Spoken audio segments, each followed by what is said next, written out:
Here's a question people rarely think about. When an emperor moved, did government officials have to move too? And if they did, who paid for their housing, transport, and daily life?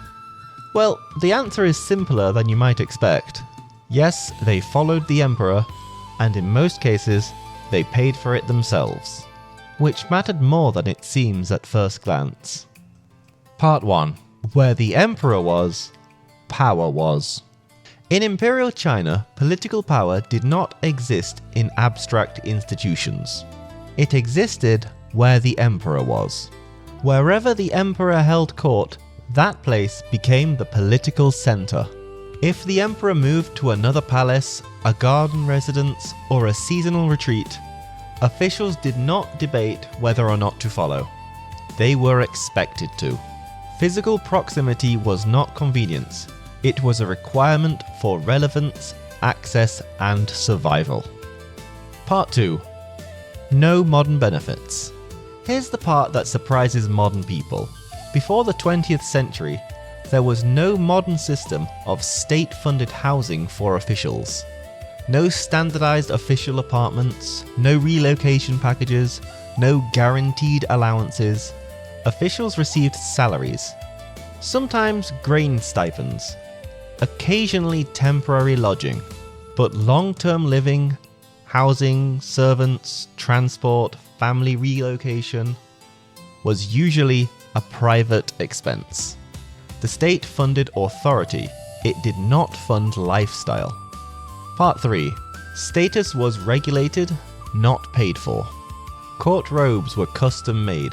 Sedan chairs, horses and carriages were privately arranged.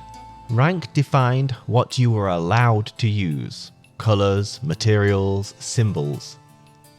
But rank did not define who paid for it.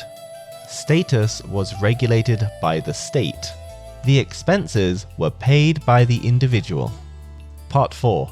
The financial pressure of holding office. This created a quiet tension inside the system. Holding office required money, but salaries, especially at lower and mid-levels, often did not fully cover the social and material costs of rank.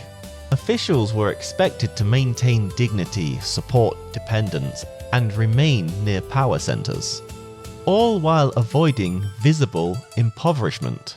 This gap did not automatically produce corruption, but it created pressure. Part 5. Conflict of interest by design. Because officials had to fund their own positions, a conflict of interest was built into the system. Local officials controlled taxation, fees, and enforcement. They managed licenses, legal cases, land disputes, and access. When personal survival depended on income beyond salary, the temptation to extract unofficial revenue increased.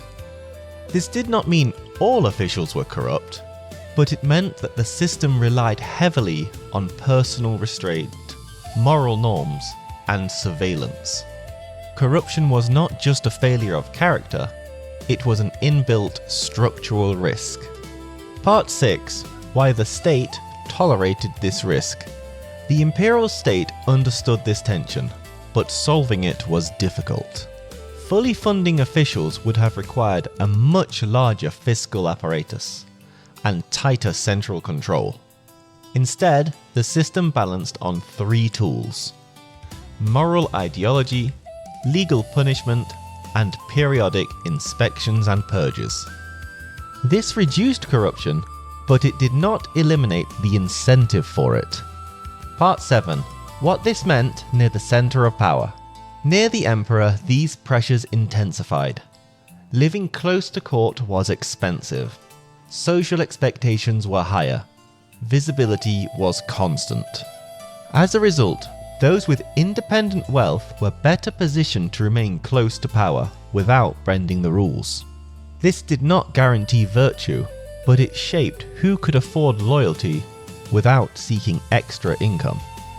So, when the emperor moved, officials followed, but the state did not carry them. Officials carried themselves. financially and socially.